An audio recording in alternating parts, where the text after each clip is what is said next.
Bonjour à tous et bienvenue pour cette vidéo un petit peu spéciale. Généralement, je fais quand même pas mal d'analyse technique en essayant d'être le plus neutre possible, mais ça fait une semaine que j'ai une idée dans la tête et j'ai un sentiment qui devient de plus en plus fort. Et je précise que c'est pas un sentiment euh, de ce que je ressens, en tout cas c'est quelque chose qui transpire de l'analyse technique, hein, c'est pas quelque chose qui sort d'une part. Et j'ai l'impression que ça y est, que le range va casser et que on devrait repartir. Pour moi, la probabilité maintenant est à la cassure vers le nord. Euh, et je vais vous expliquer dans le détail ça dans la vidéo. Donc on va voir trois choses. Je vais vous expliquer pourquoi et comment est-ce que le scénario bullish peut se produire, hein, parce que ça reste une probabilité. Je vais vous expliquer, ensuite je vous montrerai deux tokens sur lesquels je suis rentré actuellement. Un que vous connaissez et un autre un peu plus spéculatif. J'espère que ça va vous plaire. On y va.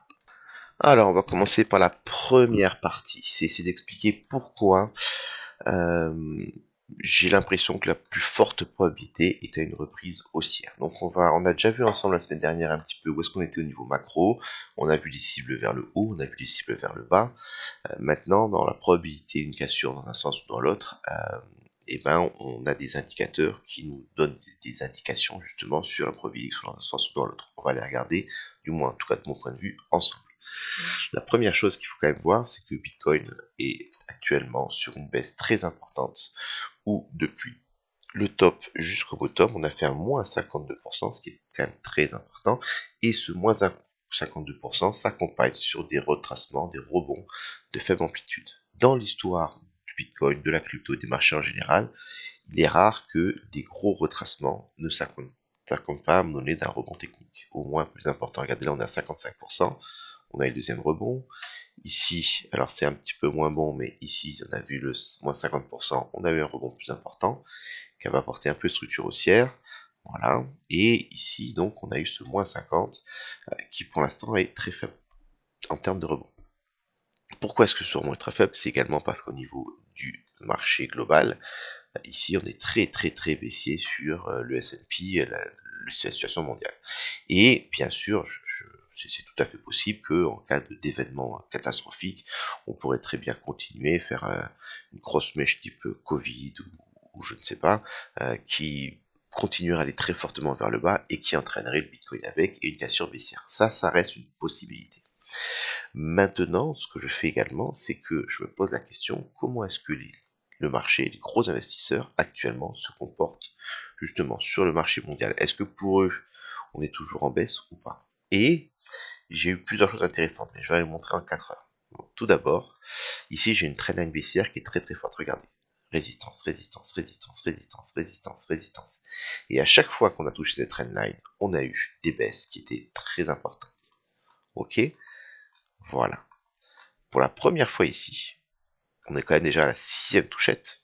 La baisse a été faible et on est déjà revenu dessus. Et actuellement, la bourse réouvre dans 1 heure et demie. Donc quand vous verrez cette vidéo, ça a amplement réouvert. Vous voyez qu'on est en train de travailler dessus.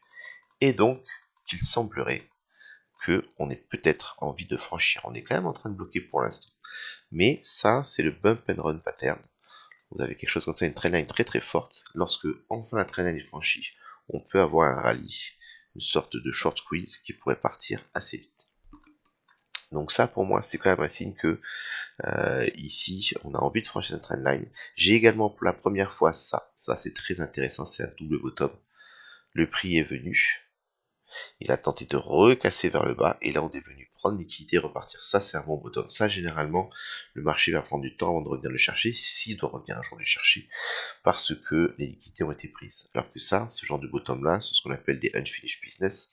Ils ont été pris, ils sont restés directement. Généralement, c'est le genre de choses que le marché aime reprendre parce que les stops sont présents et ils n'ont pas été repris avant de partir. Ici, on a eu les gens qui sont rentrés avec les stops, on est venu les exploser et on est parti au nord. Et regardez que la poussée a été belle. Donc moi, je vois ici en tout cas ce qui pourrait être, si je voulais moi marcher, repartir vers le nord, je ferais ce genre de choses. J'aurais besoin de poser un bottom qui ait du sens. Donc un double bottom, avec en plus une prise de liquidité qui est quand même assez un peu intéressante ici, sur un niveau qui n'est pas forcément suivi par tout le monde. Je voudrais voir ensuite une belle poussée, je l'ai eu. Je voudrais un retracement de faible amplitude, donc une force baissière faible, je l'ai. Et je voudrais voir ensuite une franchissement de trendline, que je n'ai pas encore. Et donc ça veut dire que si on y arrive là, dans les jours qui viennent, alors bien sûr qu'on peut retracer, mais on pourrait avoir enfin la phase haussière. Si la bourse, pour une raison que j'ignore et qu'on aura peut-être dans les news dans une semaine, a validé du coup un retour bullish, peut-être que en fait, voilà, pas besoin de savoir, moi le technique est là, alors de là, je pense que mon Bitcoin, comme je vous l'ai dit la semaine dernière, qui lui est en compression depuis 2 mois sur ce range et qui a fait preuve, contrairement à la bourse, je vous la remonte sur le même échelle de temps, la bourse, ça c'est tout le temps regardé, elle n'a fait que baisser. Bitcoin, tout le temps où la bourse a baissé, il a encaissé. Et il a vraiment bien encaissé. Ok, il a tenu ici son bottom. Ce bottom n'a pas été repris. Ça, c'est un signe fort également. Et on a une structure haussière, pour l'instant, via les bottoms qui tient. Alors oui, il y a la compression, puisque si on regarde par le nord actuellement, là, cette partie-là, on est en train de comprimer.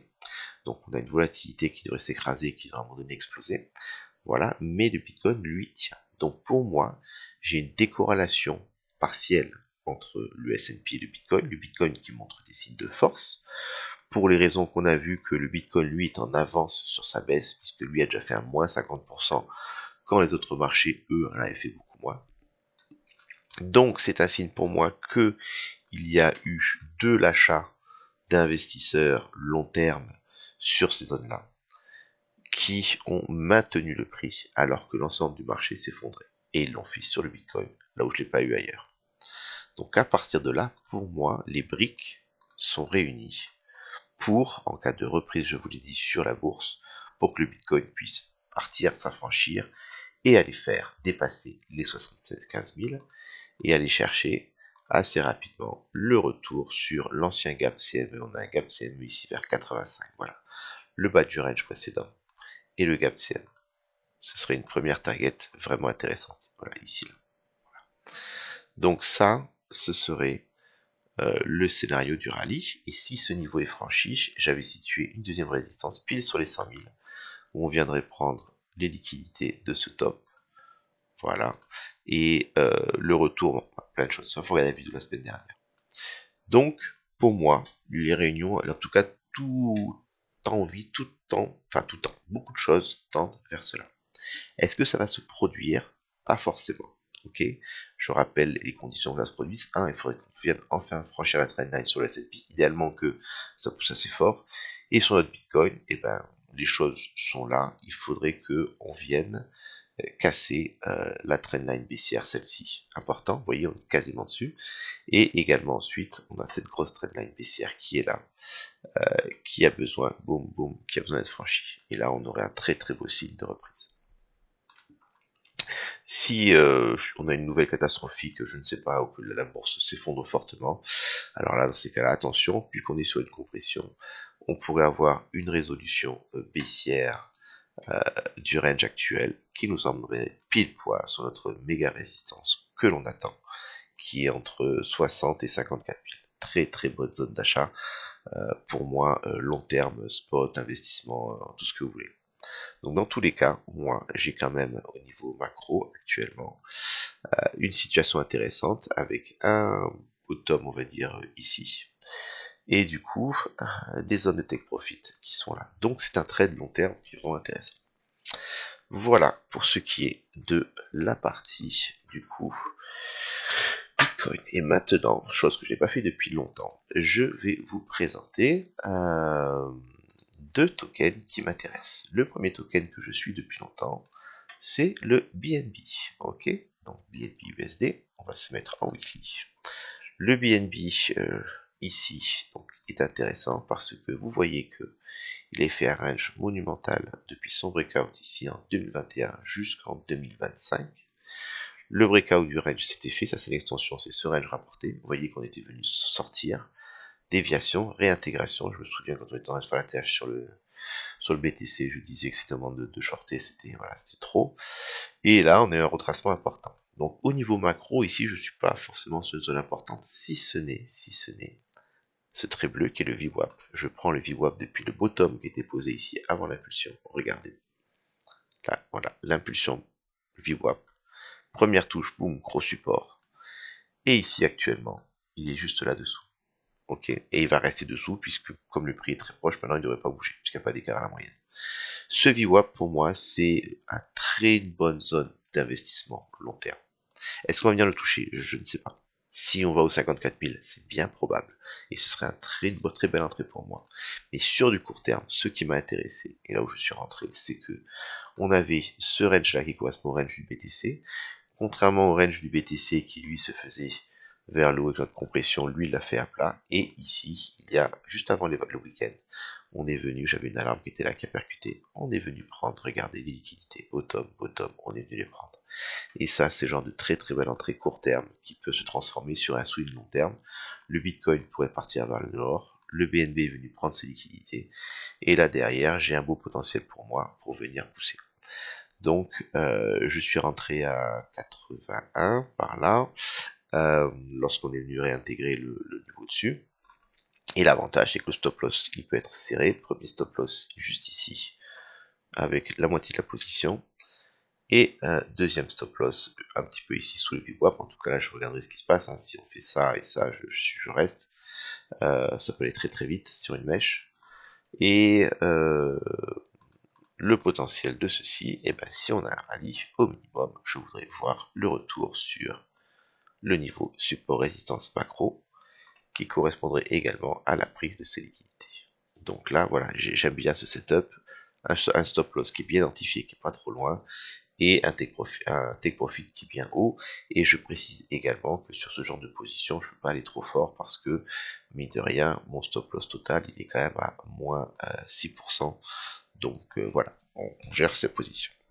Donc ça, c'est mon deuxième token, c'était le BNB que je voulais vous présenter. C'est assez simple, hein, il n'y a rien d'extraordinaire là-dessus. Mais je trouve ça intéressant en termes de temporalité pour moi sur ce token. C'est le bon moment et du coup, il pourrait surperformer le Bitcoin parce que lui a fait sa prise de liquidité du bottom. Si le Bitcoin part au nord. Le troisième, et là on est vraiment très spéculatif, hein, c'est plus voilà, c'est le AGLD. Alors, le Algo, pardon, Algo, excusez-moi. Le Algo est un token que j'appellerais un shitcoin pump and dump, c'est-à-dire que vous avez des phases extrêmement volatiles dessus, qui se font à intervalles réguliers. Mais le côté intéressant, c'est que sur Algo, j'ai un bottom qui est tenu. J'ai un support, j'ai un niveau qui est défendu. Ok. Et certes, je vous l'avoue, donc, excusez-moi, je reviens là-dessus. Donc régulièrement, une fois qu'on fait un retour sur support, regardez à chaque fois, on vient un petit peu compresser, on vient faire de l'ennui, et après on peut avoir des retours, des rallyes intéressants. Vous voyez, compression, rallye sur le support. Actuellement, là, on est sur une zone qui me semble bien intéressante. On a vu ici une poussée, on est revenu sur ce support. On est même venu prendre des liquidités de cette mèche qui est là. Regardez, c'est à... faut venir zoomer dessus. Ça, c'est très intéressant. Et là, je regrette de ne pas avoir eu l'alarme dessus dans les temps. Voilà. Voilà, regardez, la mèche là, on est venu prendre des liquidités et on a renvoyé un petit 57% on est en daily en 5 jours. Voilà, les prix de liquidité, qu'est-ce que c'est important. Donc là, pour moi, c'est le genre de trade où on y va doucement. Parce que le stop loss, contrairement à 6% sur le BNB, j'ai un stop loss ici qui est sur le niveau actuel qui est à 35%. Donc c'est monstrueux. Donc la somme est petite, mais le potentiel est intéressant puisque en termes de temporalité, ça fait longtemps qu'on n'a pas eu de rallye. Et donc je pense que, regardez, je suis en daily, on pourrait très bien avoir un petit rallye qui nous emmènerait sur un niveau tout simple, qui serait un niveau support résistance du top ici, et par là. Voilà, donc ça c'est plus pour le plaisir, le trade en tout cas, vu qu'il y a une prise de liquidité macro ici, il m'intéresse. Je pense qu'on va continuer à pousser. Et concrètement, comment est-ce que je l'ai fait personnellement? Qu'est-ce qui se passe quand c'est comme ça qu'on veut rentrer? On prend le VWAP, regardez, qui est là de l'impulsion, regardez combien de temps il veut. Support ici, première touche, ça c'était magnifique. Le support, là, ça aurait été l'entrée idéale que je n'ai pas pu avoir. Et ici, on est sur, il est là. Donc ça, pour moi, c'est mon entrée, mon stop loss. On va dire stop loss un peu dessous pour l'instant. L'entrée idéale, si elle se produit, je ne sais pas si elle va se produire. Personnellement, je suis entré ce week-end sur la chose suivante. On avait j'imagine dans ma tête qu'il est très haussier, donc ça veut dire que il va avoir tendance à faire des retracements de faible amplitude. La précédent point de liquidité était celui-ci. J'avais donc mis une alarme. Qu'est-ce qui s'est passé? On est venu regarder, prendre les liquidités, et on a repassé au-dessus. Et donc j'ai mon entrée actuelle court terme qui était à 1,0, voilà, ici. Et mon stop loss actuellement pour du court terme est là. Donc j'évite de prendre une grosse stop loss à 35%, j'ai un stop loss qui est ici, et j'ai un premier take profit avec ici la prise, enfin j'ai déjà fait un petit ici, et le deuxième sera sur la prise de ce top. Et une fois que j'aurai mon take profit qui sera pris ici, j'ai mon stop loss, je laisse courir, et j'espère qu'on pourra faire ensemble de la performance. Voilà mon troisième setup. Je rappelle au cas où que je ne suis pas un conseiller en investissement, je suis quelqu'un qui fait de l'analyse technique, je vous partage mon point de vue, mes idées, et j'espère que cela est instructif pour vous et que cela pourra vous apporter du savoir. Je vais donc maintenant faire le bilan, et dans le bilan il y aura un petit bonus. Alors, on revient pour le bilan de ce que l'on vient de voir ensemble. Viens ici mon Bitcoin s'il te plaît. Ok. Mon postulat est le suivant. Pour l'instant, j'ai l'impression, je vois en tout cas tous les signes. Si je voudrais avoir un retournement haussier, il faudrait qu'on ait plusieurs choses. Plusieurs choses sont déjà passées. On a eu ici un vrai double bottom qui est intéressant. Bottom, prise de liquidité, renvoi, volatilité. On a donc du coup un double bottom qui a été posé. On a une volatilité baissière qui a toujours été importante lorsqu'on touche la trendline, qui pour la première fois ici est plus faible. Donc affaiblissement, vendeur probable. On est à nouveau sur la trendline très vite et on est à la 7e touche, ce qui est très très important. On a l'air d'avoir envie de franchir. Si on vient enfin franchir cette trendline baissière sur le S&P 500, il est possible que la baisse soit terminée, ou au moins pour l'instant, et qu'on puisse avoir un rallye. Dans tout ce temps, le Bitcoin a souffert énormément de cette phase baissière sur le S&P, et le Bitcoin est en compression. Et le Bitcoin est prêt à pouvoir exploser d'un côté ou de l'autre. Si le S&P va vers le nord, le Bitcoin pourrait également aller vers le nord. On a ici, en plus on a envie en plus de franchir la trendline. Donc je pense qu'on pourrait avoir un rallye sur le Bitcoin qui pourrait, vu l'amplitude de la baisse qu'on a eu jusqu'à présent et la durée de ce range, durer plusieurs semaines. Je dis bien plusieurs semaines, donc ça veut dire qu'on aurait le temps de venir récupérer le top du range et de faire une cassure vers le haut dans la résistance des 86, et après on verra ce qui se passe. Donc là on est sur moi pour un moment qui est important. Par rapport à ça, personnellement, je me positionne de trois manières. Je me suis positionné long sur le BTC. Voilà. Si vous n'avez pas réussi à le faire, il y aura peut-être une dernière opportunité. C'est que le week-end ici s'est ouvert, non pas vendredi soir, mais jeudi, parce qu'il y avait le Pâques aux États-Unis. On a un gap CME actuellement qui est ici à 66 930. Voilà, on aura peut-être une opportunité de venir clore ce gap et ensuite de repartir au nord. C'est en tout cas ce que j'espère. Par contre, si jamais on part très fort à l'ouverture de la bourse, peut-être qu'on aura un gap haussier.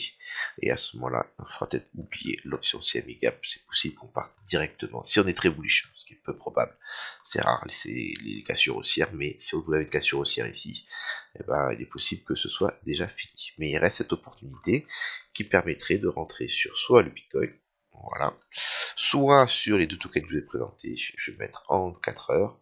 J'ai le BNB USD qui m'a plu parce qu'il est venu prendre des liquidités de son range et depuis il rebondit. Donc j'ai un stop loss qui est bien identifié avec un gros support macro que juste en dessous et un potentiel intéressant.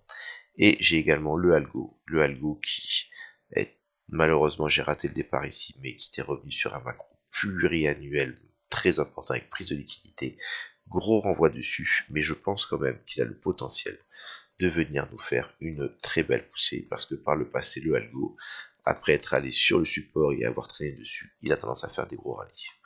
Donc le algo, c'est plus du risque, mais c'est un potentiel vraiment intéressant sur du moyen court terme. Voilà, j'espère que vous avez été enthousiaste par cette vidéo, j'espère qu'elle vous a plu, et surtout, j'espère qu'on se reverra dans une semaine avec le sourire aux lèvres en se disant, eh ben, ça a fonctionné. Je vous souhaite à tous une excellente semaine et à bientôt.